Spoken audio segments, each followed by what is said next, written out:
would it be prepared to write it into a climate change treaty? Just as developed countries would sign up to emission reduction targets, would China sign up to an intensity target, essentially a commitment to introduce policies with the aim of halving emissions intensity by around 2020? If China introduces a policy target into its next 5-year plan, but insists that this is only a domestic matter and resists giving it legal international standing, then it won't take us very far. Because from the US perspective in particular, when they come to taking the treaty to the Senate, if there is a new Copenhagen Treaty, it will again look as if the US is binding itself, but that China isn't. And so a treaty, even if agreed, would have bleak prospects for ratification by the US. So Chinese policy needs to have some international recognition. The US, and indeed not just the US, the world needs to be able to say that China is also bound, committed in some way to reduce emissions.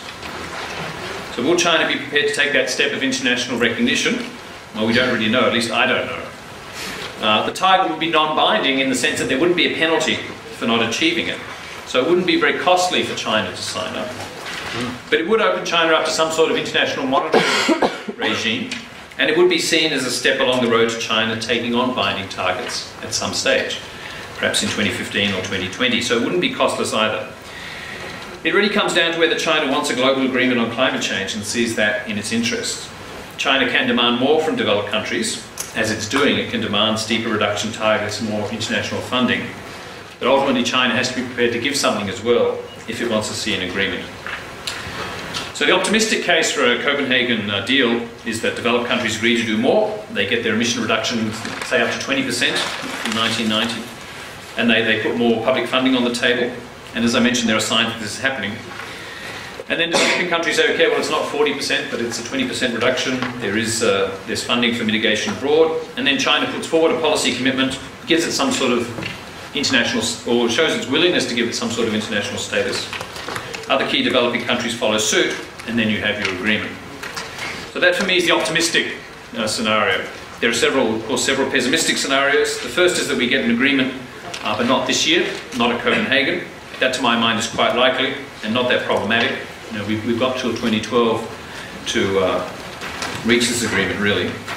But a second and worse scenario is that the two sides are just unable to think that either is getting enough from the other.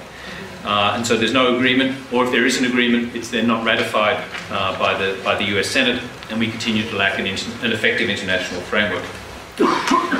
Well, if you work on climate change, you have to be an optimist, and even to this downside, there's an upside. And that is, even if we don't have an international agreement, we do see the spread of domestic mitigation around the world. It is very significant now that we have the two major superpowers increasingly embarking on an agenda of domestic mitigation. So even if this isn't enough to translate into an international treaty, it's certainly a positive development from the point of view of climate change. That's the good news, and that would be my message for Australia. We should get off this idea of waiting for Copenhagen and get on with it. In particular, pass our domestic emissions trading legislation. All that said, Australia's own experience and our endless hesitation in actually taking action on climate change makes the case clearly for why the world still does need an international agreement. Domestic action across countries isn't enough. We will see more domestic action with an international treaty than without. China can't engineer an international treaty on its own. Developed countries need to reciprocate. But in my view, China does hold the key.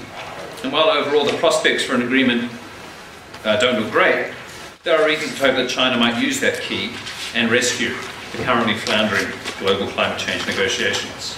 Thank you.